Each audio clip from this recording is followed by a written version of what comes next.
Hello, and welcome to the first ever episode of my podcast, Talking FIFA Mobile with FM Indian. Today, we will be discussing about the unexpected failure of the treasure hunt event, and we'll be analyzing its top-rated player and help you decide whether you should go for them. And for this discussion, we have with us one of the most respected creators on the Instagram FM community, the man known for his great insights on players. I welcome my guest, BARCAFUT17.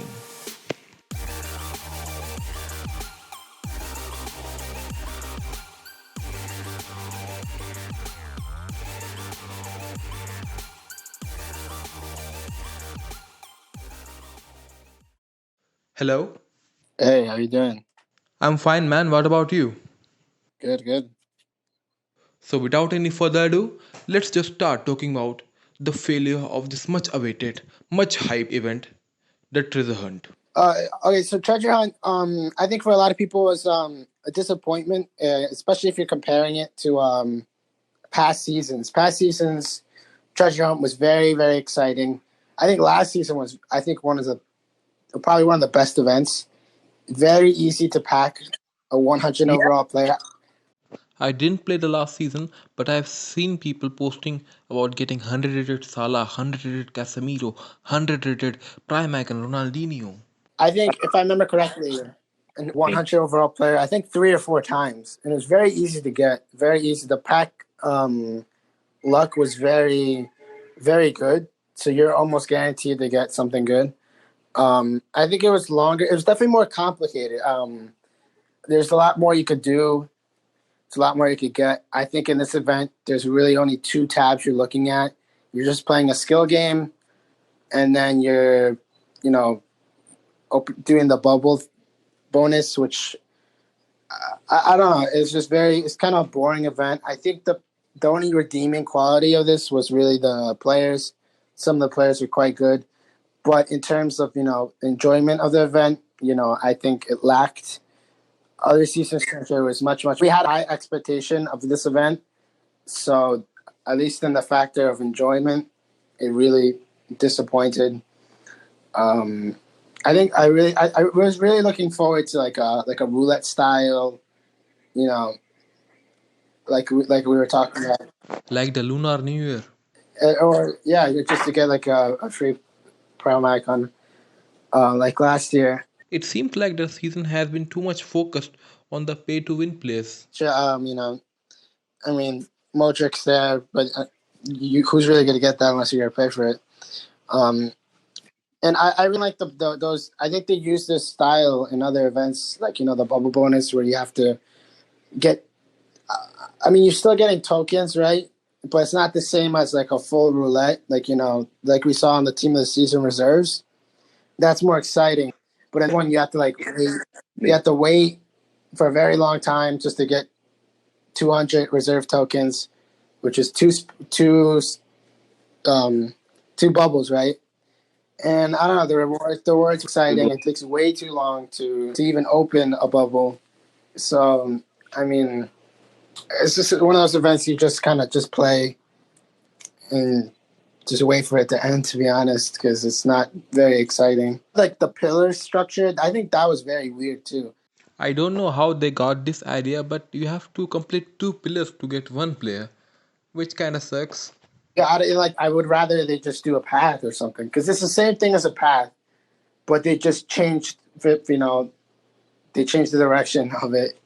Yeah, but I predict that this event may release a new chapter, and let's hope that it releases one with new players and with a better format so that this event can redeem itself. That's if they add it. I really hope they do, though. I really hope they do. Because I was expecting maybe after the first week that they will add another one, but it does make sense though. If this one ends, they start another one. Yeah, but we all can agree on the fact that this event has been a disappointment. It has been a major disappointment. It was so hyped, but it turned out very pale. Yeah, I was expecting more for this event. All right, so the first player in Treasure Hunt that we see is the striker Isovic. He has finishing. not the best boost, like you say. It does improve the shooting, but it does not improve the pace very much. I personally think that there's a lot of better alternatives on the market, better boost, second striker, acceleration, even attacking now with Ronaldo. Um, Yeah, but Ronaldo is 20 million plus player. yeah. So yeah, that's one of the biggest things. If you're going to get this player, it's definitely for the price. You definitely want a cheap player, and I think what a lot of people might get this card for is if you see his stats. Looking at his stats at 100 overall and 16 skill boost, you see that he has almost 140 in every stat. He has 140 finishing, 140 shot power, 140 volleys. He has 130 positioning. The only thing that he lacks is long shots. He has a 104 long shots. Pace, as we said, he only has 105 acceleration and 113 pace. But that might not be an issue. I think this player would be a very good card to use if you have a specific style of play. Specifically, I know players that you like to do straight shots, and they don't mind the player's pace as long as they're good at heading and they have really good shooting. So if that's your style of play and you're looking for a cheap alternative player, I think this is a good card. But I do want to mention that if you're using this, I would probably use them if you have finishing upgraded already. Um, the other finishing alternatives are, you have Aubameyang, you have Player of the Month, Havertz. On the more expensive end, you have Immobile and Utali Lewandowski. But I personally, just to give my opinion, I think the Aubameyang Havertz pair, which should be enough, they are also very cheap. I honestly think they'll be even cheaper, or at least around the same price as this card. Aubameyang in my market at least is 3.9 mil, and Havertz is 1.7, which is very very low. Which is really insane for a level of that card. And they've been dropping. I remember when they're like 3-4 mil, and now they're like always less than 2 million right now, and they're very good cards. Especially the Aubameyang and Havertz cards, they have much higher pace. They have almost 130 pace, and so I just think that pair alone would be enough. It's a card if you want to just claim this card and have really good shooting, because he has slightly better shooting than them, I guess, and he also has pretty good heading. He has I think it's 126 heading. Yeah, 126 heading. But as you know, sometimes it doesn't translate well in game. The only other thing that kind of worries me is he has a medium low attack defense, so he doesn't have high attacking. Which will affect players in head to head matches. Yeah. So let's talk about the next card. It's the 99 rated centre back Socrates with holding boost. I think this is a really good card. I think this is probably, out of all of them, probably the best. Maybe Salvin's a little bit better, but as we see, he's very pacey at 100 overall 16 skill boost. He has 111 pace. And I think the highlight is his defending. 132 defending, which compared to other center backs is actually very high. He's up there in the defending realm. He has physical, if you like that. It's 125 physical. Usually upper center backs don't have as high physical.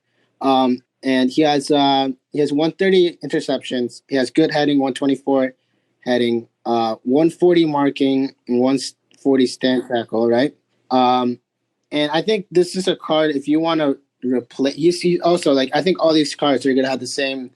They're very cheap, so that's going to be very attractive to a lot of players. So if you want to replace a card like Rudiger, you want to replace Gabriel, other cheap alternatives. Or maybe you can replace Cannavaro with him if you don't have enough resources to train him to 100. Well, one of the things about these cards is that there are other cheap alternatives, but the other ones are very low overall. So if you even want to see them performing level, you would have to use a lot of TXP, and that's not an issue with these cards. Van Dyke or other top cards for this card. So it's a very attractive card. I think another good thing about these cards is that I believe they give a little chemistry to all, right? Yes, you are right. All the treasure hunt Atlantis cards gives us wild card chemistries. He has roulette, which is good for a center back. That could be helpful. He has a high defense work rate. He also has a medium attack, which I don't find an issue. I think Cannavaro's also like that. Though it kind of means that sometimes they go push up a little bit, which is not bad. I actually kind of don't mind that in him. And I'm defending in the midfield, and I see a center back there, which could be helpful. It definitely depends on how you play. But I think overall, no matter how you look at it, this is a very good card, and I think most people will be trying to use this card. It's a card I'm looking at. Not sure if I'm getting it because I have a lot of plans with my team. But I definitely would recommend this is a great card for anyone, especially if you're using holding, which you should be. So yeah, let's talk about the next player. It is the 99 rated left winger card, Hakan Çalhanoğlu. Yeah, this is a good card as well. It has attacking, which is he's on the slower side, so there's definitely faster left wing options. But I think he has slightly better shooting than the other options. And like we said, all the other left wing attacking players that are on the high level are very low overall. You would have to upgrade them a lot just to reach it. Yeah, like Steven Bergwijn. I believe that it would be worth it to get Chanalulu over those cards just because of the price. The price is so this would be a nice cheap alternative. Or the team of the season Mane card, which is very good, but it also costs a lot. His stats: he has 131 finishing. He has 139 shot power. So if you have you use shot power in your style of play, this would be a good card. 130 long shots. So I see it's a really good card for that specific style of play. He has pretty good passing, even though passing is not that important. It's sometimes some cards. Yeah, it has max passing. 5-star skill moves. I think most of these cards, this attacking cards, all have 5 stars skill moves. He has roulette. What I like about this, he has some special traits. He has flair, and he has long shot taker. Of course, he has a high long shot overall stat, but with long shot taker, that's going to be very good shooting you could expect from this card. He has a medium work rate, which is not the best, but honestly, don't think it affects it that much. I think the stats will hold up. So yeah, I think it's a very good card. Definitely consider it. If you're looking for a new left wing, you might want to replace a card like Butler, or if. But you have to be aware that one day or the other, people will get Hazard. So this is just a temporary card. Very true. And that's especially if you're behind. If you're behind in Hazard, because I know some people either they don't play it or they forget it. And there are people like me who absolutely don't do the SBCs. So we are way behind you guys. So, but I think, and I think left wing. I think left wing was one of those positions this season that just didn't have that too many good cards. That was a struggle to get nice cards. But I think this is a good card. Definitely temporary if you're going for Hazard. But if Hazard's out of your reach, then I think you should look into this guy. Next up is the final 99 rated card, Thawin, which personally I am very excited about. I'll tell you right now that I'm actually getting this card. He's a very good card, and if you compare him to all the other attacking right wings, he's only behind Utadi Messi. So he's the second. It's basically the best card you could get realistically, because that Messi card is very expensive. But he has very good pace, 134 pace, which is very, very good. Acceleration is 129, but that still holds up. His shooting, I'm very excited for this card. He has 139 finishing and he has 137 shot power. So that appeals to both. If you're looking for, good long shots, good shot power, you'll find it. And if you're more of a finishing player or more of a finesser, this is still gonna be a very good card for you. And yeah, it also has the special trait of finish shot. Yeah, his traits are yeah, he has almost the same as Chanalugu, but yeah, the finesse shot trait is gonna be very helpful. Especially, I know my I like to go from on the right side. Right now, I'm kind of finessing with either Ronaldo or Werner, but if you use finesse, it's gonna be a very very nice card, very smooth. He has a high medium work rate, which is ideal. Really, I mean, he has a high work attacking work rate, so that's going to be very good. I think he's in a good league. He has a good nation. France is going to be very easy to link, especially even though he has the Joker chemistry. I'll tell you my story.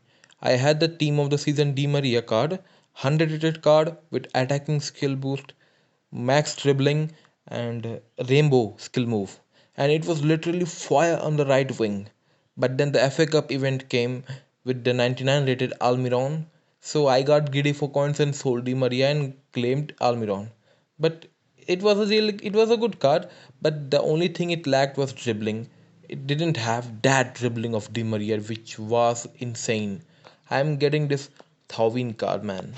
Yeah, I think I definitely will take. Yeah, like you said, this card has 138 dribbling, which is very very high.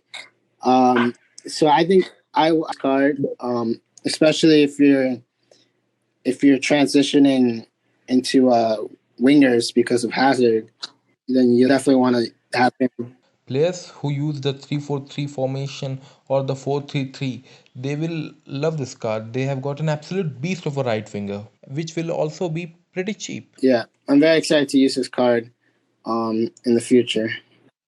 The only drawback that people may point out is the swipe skill move, that is heel to heel. It doesn't trouble me much, but there are people in the community who absolutely hate this skill move. Personally, when I play head to head, I usually don't use the swipe skill move. I usually just stick to the roulette. So I personally won't mind, but if you like to use the skill moves a lot, then that might be a downside. But I think overall, this card, I don't see any reasons anyone would want to turn this down. He's cheaper. He's the best behind Messi. Uh, so I think this is probably the ideal right wing card. Bro, we both use the Sabbath as a card which has the heel to heel skill move, but it doesn't trouble us. Yeah, yeah. If you don't use it, then that's fine. But if you use it, then it will be a slight inconvenience. But I don't think that should. I don't think that alone should be enough to go away from this card. One of the little known players we have to look at is the 92 rated left back Seat Kolasinic card, which has defending skill boost. Yeah, I think it's. I think a lot of these cards worth looking at. He has defending, which is good. Yeah, he has height. He has good pace. His defending is. I think it could be a little bit better. I think I've seen some fullback cards that have like already 130, like 130 around that range, but I think his pace, his defending is pretty good. His stats are good. Definitely if you want a cheap alternative, because I know some of these fullback cards are quite expensive. It really depends on your style of play. Because you're getting more pace, but you're getting a little less defending. So it's definitely how you play in head to head. But I think it's also important to have high defending because of Versatac, especially if you use four in the back. You'll see a lot of the left back or right defending is like one of the first players you see. Cards like the team of the season Carvajal, it's such a pain in the ass. I have Ronaldo, but it's very hard to get past him in versus attack matches. So yeah, that's why I think defending is very important in a fullback. And good pace is nice, but I personally probably like more defending. But this does look like a good card, especially if you want to have like if you have a prem team, or if you want to replace an old standing left back in an outdated card, then that'd be a nice card. Yeah, there's other terms like Davies. There's Davies that you could probably get if. Bundesliga rival Davis is still a good card, but the only problem is it's a little outdated. I don't use left back, so I don't know if Same here. I don't use them either. there's a lot of these cards. A lot of these teams. team of the season cards that have good stats, but I haven't seen them. I haven't seen a lot of people use. I know Robertson's up there into the stats, but I haven't. Me personally, I haven't seen him in verse attack. I haven't seen him head to head. Anyways, when people will get the prime icon Roberto Carlos card, who cares about these left back cards anymore? And all these free to players like us, we we have to look in the market for this. Well, it was really nice to have you here, BARCAFUT17. All right, thanks for the opportunity, man. I would like to thank BARCAFUT17 for being with us today and thank you for listening to the podcast. Hope you enjoyed the episode. Be sure to subscribe to keep up with our upcoming episodes and don't forget to share it with your friends. I will talk to you soon in the next episode where we discuss the dividing opinions about the Player of the Month party card and whether the box to box skill boost is the future of CDM cards. Till then, take care, stay safe.